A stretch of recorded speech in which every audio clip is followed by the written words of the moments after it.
This is a basic operation of the LNC6800 control. This is the standard control for the Syil X7 single-phase machine. This is a Linux-based NC control that uses a general ISO standards.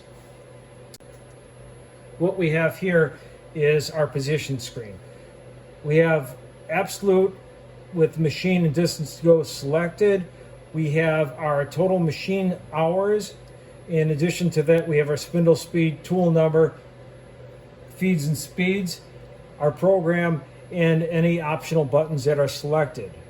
By choosing coordinates, I am able to toggle between the different coordinates of the machine. The runs coordinates on this machine are going to be absolute.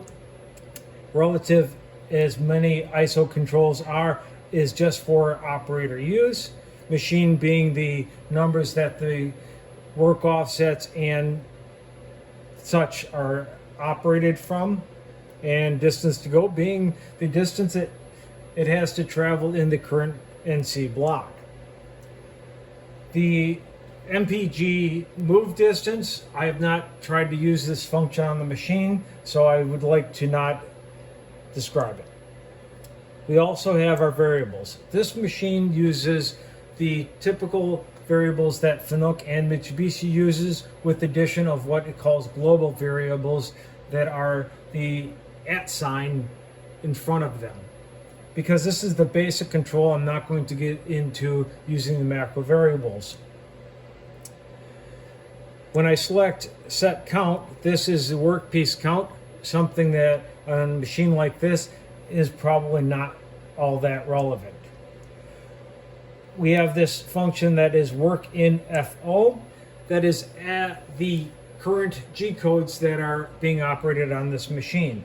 Things that are notable, such as the G56 is the current fixture offset. When you have a G43, G41, and like, you also see those things become illuminated. When I select relative, the screen here switches over to relative, and then I can set or clear out things about my relative for the use of using relative. Where gives me access to the toolware. The machine does have graphics, but I have not spent a lot of time using that. Our load AX, that would be the load that the servos and the spindle currently have. There is a restart function. There's a restart function that will allow you to do a number search, line break, M search, tool search, and so on. I have found that using tool search is a great way to start the program at a specific tool, but on this control, I've run into problems and I do not use that anymore.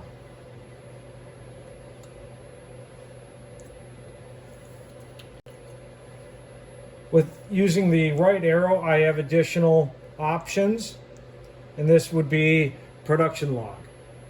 I do not have experience using this.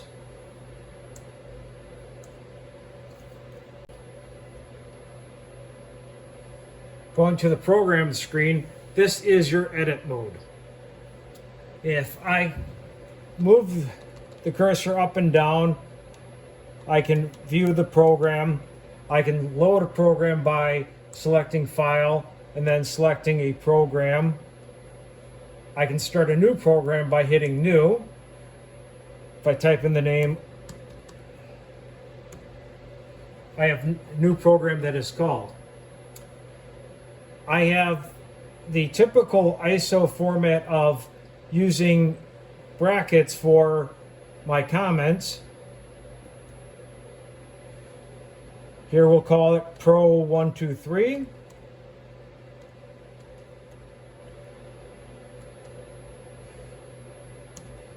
And one of the neat things about this control, instead of hitting Shift for the secondary character, I can just double tap the key to get the secondary character. On things like the minus key, I've got a /, if I can do it. And here with the N, it's the closing bracket. I'll double tap it, closing bracket. Both of those are comments. Additionally to that, so is double backslash. That becomes a comment as well.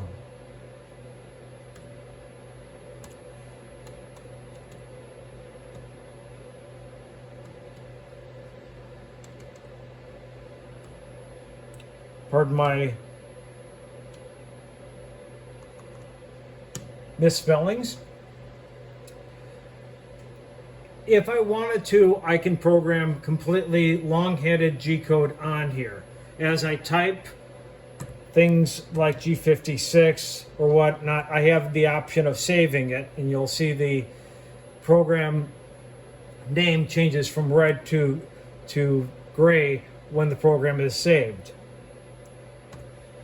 Spaces are not inherent into the program, so if you enjoy looking at a program with spaces, make sure you add spaces. Otherwise, it will be the information as its input, keystroke to keystroke. Again, we are red, going to save. I do most of my programming offline with some edits in the editor here, but they're usually relatively small. I don't use graphics on the control because the graphics that I have on my PC or with a plugin for Notebook++ are much better than what I can see here. So I will not go into that. If I go to the program screen, I have options to edit the program.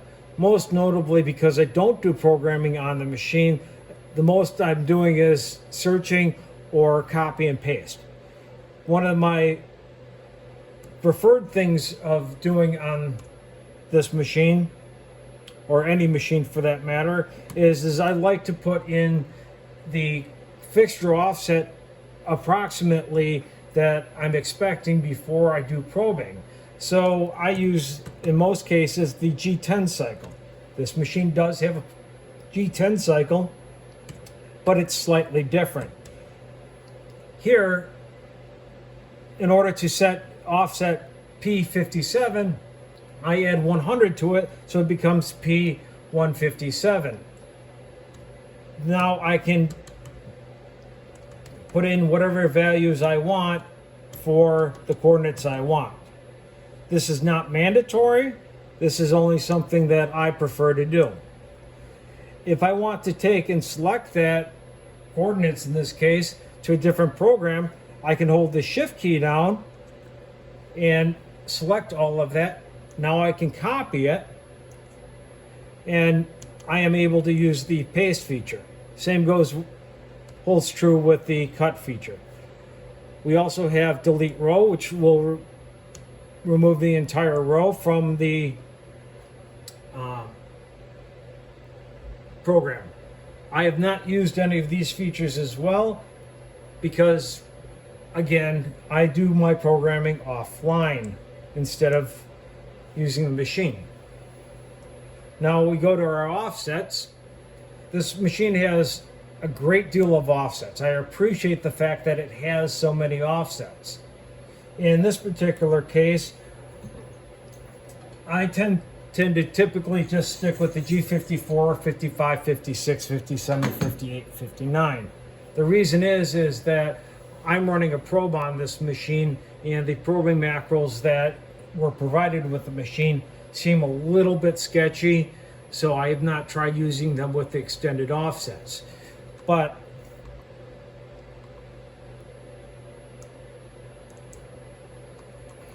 when we page through, we can see that the extended offsets go up to G54P1. Unlike the Fanuc control with extended offsets, you will call this extended offset exactly as you see it instead of using a 0.1. It will be G54, in this case P97. I tend to use these two for things that I will have as an artifact, such as a calibration ring for the probe or to set the machine for a warm-up cycle. Let's come down here to P93. If I want to set the coordinates of this machine from the coordinates screen, I can choose different cycles that will bring up manual motion. This would be great with edge finder, indicators, or whatever you like to set up your fixture offsets with. I tend to use a probe, so I'm only getting the machine to a general location in order to set the location. In this particular case, I tend to use T-chin. With the machine in location, I'll hit set all, and it'll set the X, Y, and Z. When you look at how it sets X, Y, and Z, there's a brief moment the Z is one number and changes to another. That is because it will do a calculation and change that Z based off the offset of the tool that is in the spindle. From there, I can make changes. If I want to make an absolute change, I could type in Z minus 4, it's an absolute. If I want to do an incremental change, I can do something like that. And it will take the selection of absolute or incremental every time the machine powers up till you change it. One thing that I have noticed is that you'll get this error, insufficient numerical precision, pretty much every time you input an offset. It doesn't seem to make any difference. It seems to be chasing that zero several places past the decimal, much more so than you would actually be programming to. When we get to the diagnosis page, this is where you're going to be able to see your alarms, your warnings, and there is a log. The log is under alarm, the alarm key. And here you can see some of the alarms that I've had, which are very, very typical for my operation. My biggest alarm is I tend to try to release the tool without putting it in manual mode. Operation log. Here you actually see what coordinates are being set. We have edits that are being saved and things like that. This is not all that useful for most people. These are the modes and hard keys on this control. This being the auto mode, this is MDI. This would be hand wheel. And our hand wheel has XYZ, increments of X1, X10, X100, and an off feature. Magnetic back. This is to jog an incremental amount. The incremental amount is determined by parameter settings, not something I use typically. This is your normal jog mode. This would be, as we all look at, is a reference mode.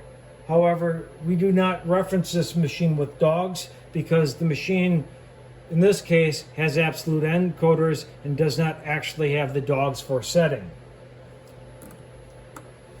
If I want the machine in single block mode, I have the choice of selecting single block. While in manual mode, I can turn the spindle on clockwise, counterclockwise, or stop it. If I'm using M01s of the program, I have an optional stop.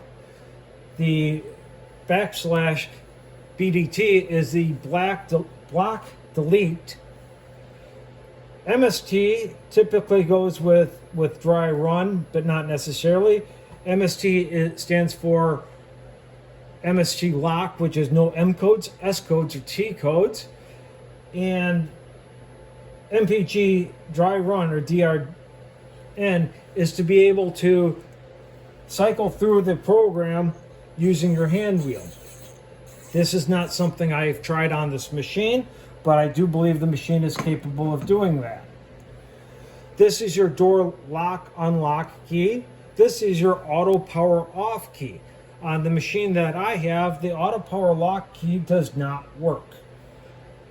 There's a setting for it in the parameters, but the machine must be lacking something in the ladder.